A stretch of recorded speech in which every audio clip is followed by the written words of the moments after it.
How's it going? Kevin McCloskey and Ricky Portello, Week 5 Warrior wrap-up. Looking at the scoreboard, 21-14 for the Warriors. A very, very hard-fought victory.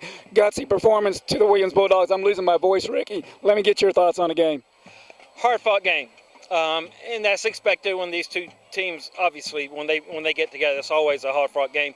Last couple of years, we've sort of run the gamut on them and scored some big points, but Williams came in this year and they played hard. They had a great game plan and they executed. Man, did they execute! I mean, that offensive line, but behind their left side with Harrison, they opened up some holes, and then they started running some misdirections. Once we started playing that way, they started running some misdirections and had two big plays in the first half. Second half, we were able to shut them down. Yeah, I'm talking about Engel and G, the two big guys we know about for Williams on our offensive line.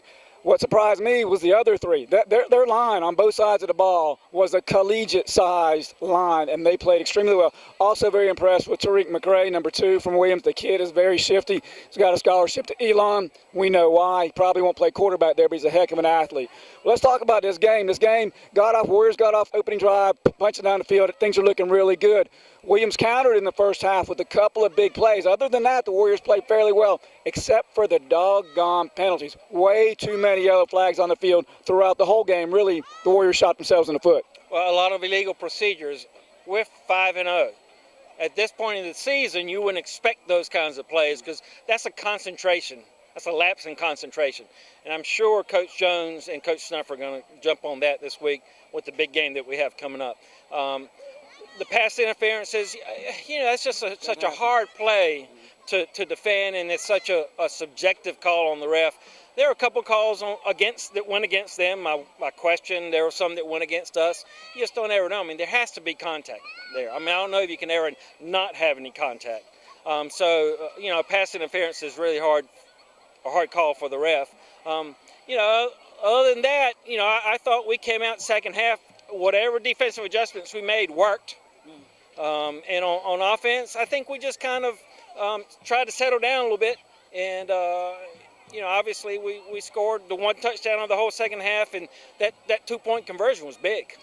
It was very big. And let's talk about the second half. Warriors went into the locker room down, trailing at halftime for the first time this season. Second half, Warrior defense shut out Williams. Warrior offense got the job done with 2 scores and a 2-point conversion.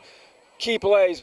Darius Poo-Poo, the Bull Penix, was just a man-child out there. He's just picked up the Cox Toyota Player of the Game award, and he simply would not be denied on some of those carries. Right. Well, one of the things that I feel privileged is that I get to spend a lot of time in the locker room at halftime.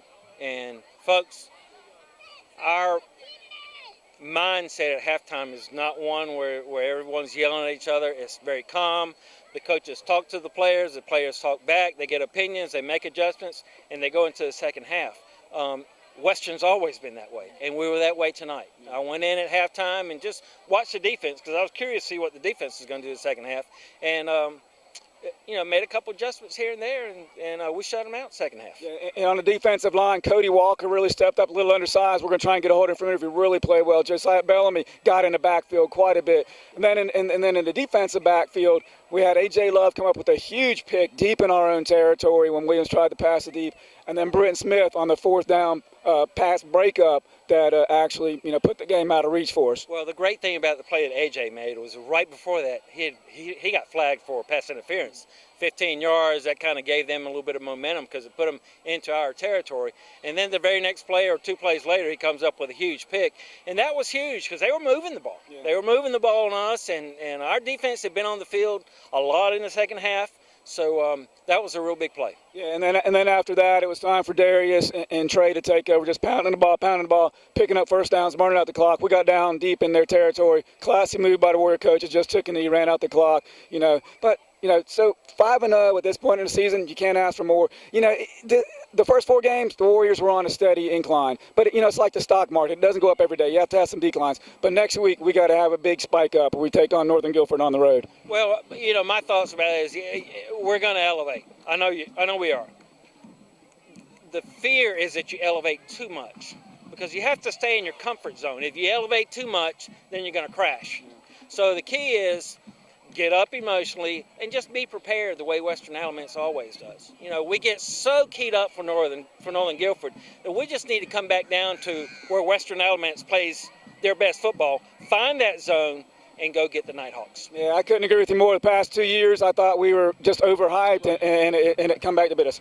But let's go try and grab some players for some interviews. We'll wrap it up 5-0, 2-0 in the conference, 21-14 over the Bulldogs. Shout out to the Bulldogs, great job, but even a greater job by our Warriors. See you next week. Kevin Mem, Ricky Peace, signing off.